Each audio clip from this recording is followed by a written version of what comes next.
What's going on, everyone? Welcome to Mystics Outlook. We got Cardo Dudley Jr. here, Raymond Lyons, Wilson Tarpe Jr. Uh, look, Washington Mystics playing in Las Vegas Aces for what, like the second time in the last week and a half. The Aces take this one 89-77. Cardell, you were in the building. Just your thoughts on how things went down because we saw Washington, have a lead at one point, and then the Aces take care of business. Um, it was another winnable game that uh, they just they they let get away. Started off on fire. Ariel Atkins had 16 in the first quarter, um, clicking on all cylinders right at her high hand. But you knew obviously the chance was going to make a run. It was just a matter of the Missy could kind of weather the storm and just stay consistent, find other ways. As the game went along, they won't gang up on Ariel and just say basically somebody else beat us. And throughout the game, you saw players in spurts kind of come alive, but they couldn't sustain it. Like you might see Maisha Hines Island get going. You might see Dosa hit a couple shots. Shatori hit a couple shots in the second, but no one was able to kind of join the party consistently enough to help the Mystics pull this one out. And once you saw that, it was, Atkins kind of had to really get aggressive, and that's just tough to do against the Chance, man. One player, it's tough for one player to beat that because they have so many weapons. But regardless, in the fourth, they still had their opportunities, and really, honestly, it started at the end of the third where the bad decision making, the missed layups, the defensive lapses started to happen. And then it just carried over into the fourth, man. And that's what you saw. They shot 5 for 13 in the fourth, and missed 4 layups. Four layups.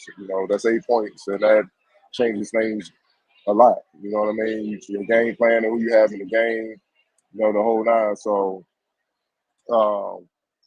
this was just, it was a tough loss because you wasted a hell of a performance from Atkins. And they got to find somebody else that want to join the party and be consistent enough to help out because it seemed when the Aces in the second half really locked in and was a little bit more physical and was on point defensively, some of the players were just scared to make a play. It seemed like it really was. And then when they try to force something, it usually turn out bad. Miss layup, a turnover, whatnot. And and then to compound it, the defensive lapses, man. Plum, all-star caliber player, but Tiffany Hayes, I can throw it out there. She's the X factor in this game. That's Tiffany Hayes from early in the career. You know what I'm saying? When the drain and all that, man. 17 points, 5 assists, 4 rebounds off the bench, 6 and 9. That's what I'm saying. Like it's already held enough dealing with the starting lineup.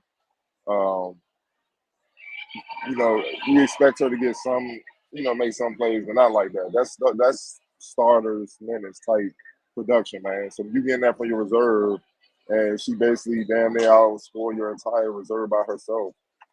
I mean, it's tough, man. And then you got Asia doing what she do. You see what I'm saying? Plum, just joining the first. Like that's all they needed, and this is where it all came from. Gray, Young, Stokes doesn't score, but she do the dirty work and stuff like that. It's just frustrating. It's really it's getting really frustrating. You at home, Atkins going off, you have the lead, and the stuff you don't do once again brings you in. They gotta figure out something, man. Because even just watching them kind of implode in the fourth, missing those layups, it's just tough. They point blank layups like the Aces gave it to them, and you're just missing it. Then you put your head down, falling on the ground, pounding, and the Aces going the other way and one, or offensive putback Asia. And those are the little things where composure, the little things, offensive putback, little details of the game that separates the champions like the Aces and teams like the Mystics, looking like they're lottery bound at the current moment. Right. Yeah, man, it's just a comedy of errors after they had that big start. Yeah, Cardell pointed out Ariel's game. I mean, she just came out on fire, but yeah, nobody else could help her. Tip Hayes and Kelsey Plum, they matched the rest of the Mystics' offensive output by themselves, and yeah, when you can't stop anybody, that's pretty much a ball game. And then the execution down the stretch, something that's played them all season, and it just showed up here. You can't do that against any team, but specifically against a team of this caliber, you did in the water. So yeah, that pretty much told the tale. Yeah, like you guys said, man, it was just a really tough one for them. Obviously, I'm sure they wanted to go into break, if possible, on a higher note. I know they still got a game on Tuesday against the Fever, I believe, but this is the third matchup against the Aces, and not once can you say you weren't in any of the games. Like you guys said, just it's tough to digest that. Again, it's the reigning champs. And if you're gonna stay in the game that long, you might as well get things done. But the areas in which they struggle, it keeps killing them. Cardell, I know you already mentioned who you had your vote for X Factor, and Tip Hayes did this the last time they played in DC. So I think her season high 17 that she had today, she tied the last time they played the Mystics in DC. She continues to, as Cardell mentioned, she's had a history when she was in Connecticut and Atlanta, bothering Washington, and that's continued. But Cardell, let's start with you in terms of player of the game.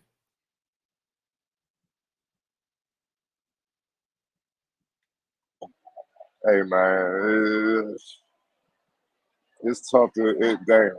Because Atkins went off, man. But damn, dog, that was career high, easy. Ah, man. I might have to give it to her just because she carried it. She carried it. Because without her 36, whew, I mean, come on now.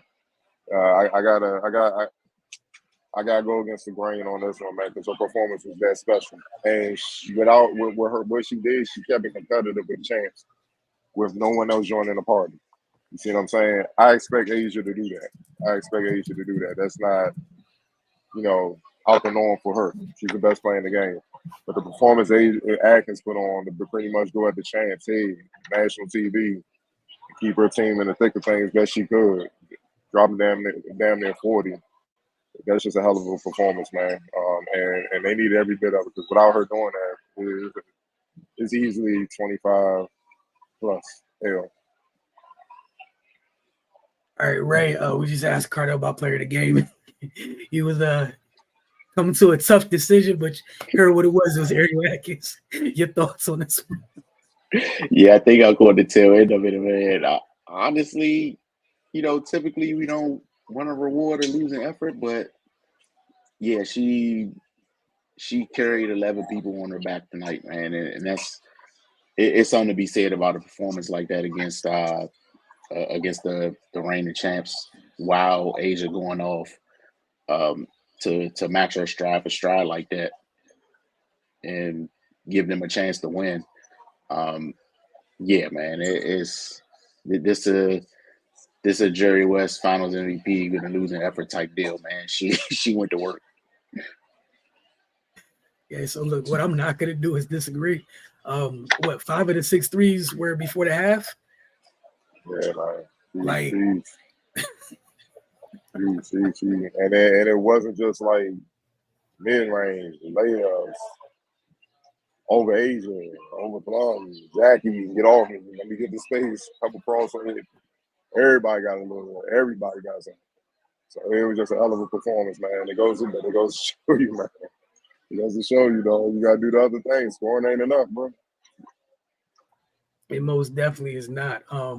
Cardell had his vote for Tip Hayes, his X Factor. Ray, did you have somebody else you wanted to put in that spot, or? No, I mean, like you pointed out earlier, you expect Asia to do what she do. Plum, all-star caliber player. That 17 off the bench is huge.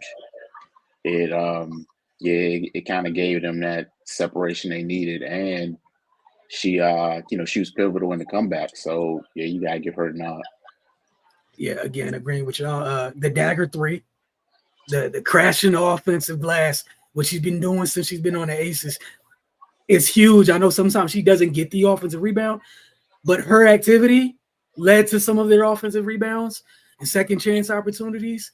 And again, this is the first time Jackie Young struggled against the Mystics this season. You take away Tip 17, It's a different game, man. Like Yeah. it's a totally different game if she doesn't come out and the last time the 17 was needed because Asia had a down game against Washington and Kelsey, when it was in DC. This time Asia and Kelsey go crazy. No Jackie. Well, you got 9 points from Jackie Young and Chelsea Gray. That is not normal. That 17 was everything. Oh, you only got 8 from Alicia Clark. Like that 17 was huge. You right, bro. Like she outscored 3 starters. She outproduced 3 starters and every member of the bench. And I just think this about the misses. They shot 7 of 13 from the free throw line. They shot 57% from 3 and 42% from field. Like from the field, man. And only had 12 turnovers, which is pretty good for a team. That's what I'm saying. It's just, look, man. These are the L's, man. These are the L's. You look back and you just shake your head at them because this you had the chance to get a big win, a big time win, and hell of an effort from Atkins, man. But you see what I'm saying, man. Like she literally carried them because take her shooting away from what I just said. The percentage is bad. It's like 30s across the board. They hit 12 threes. She accounted for 6 of them.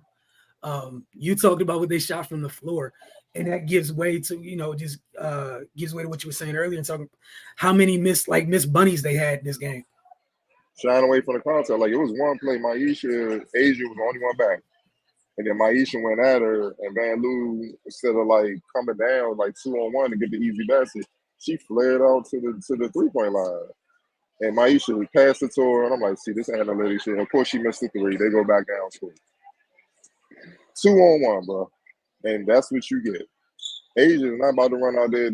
I mean, dog. Run, dog. Make her make a decision. Make it tough on her. She make the play, she make the play. But that's easy. Like, go ahead. The percentages are in our favor. I'm going to get the board. And it's going to be a long rebound, so we off to the races. And that's exactly what happened. Man, it's just, man, come on, man. One more game. Like, they're doing this to themselves, man. I don't care how motivated they are. It's too many games like this. It's too many games. And you don't have any room for error because of the injury.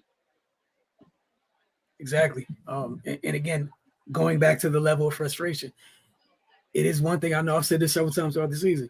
If you were lining up and you just didn't have a chance in hell every night, those are 2 totally different things. Being in each and every game, almost routinely building double-digit leads, and then failing to execute almost in the same manner far too often. It's been what it's been to this point, but it's hard to digest, and you're gonna look back later if they are able to come on the other side and break healthy and whatnot and make a run. You're gonna be relying on, now you have to rely even more on the teams ahead of you when you could have had some wins in your pocket, like on your side, so it wouldn't be as it wouldn't be as frantic. And so that's almost added pressure now because of so many games that were dropped like this. We're going to see you guys on the other side of the break. I know they play on Tuesday. And obviously we'll talk to you guys during the Olympic break, as multiple folks will be in the Olympics, and we'll be, taking care of Outlook during that as well. But for myself, Cardell, and Ray, y'all have a great evening.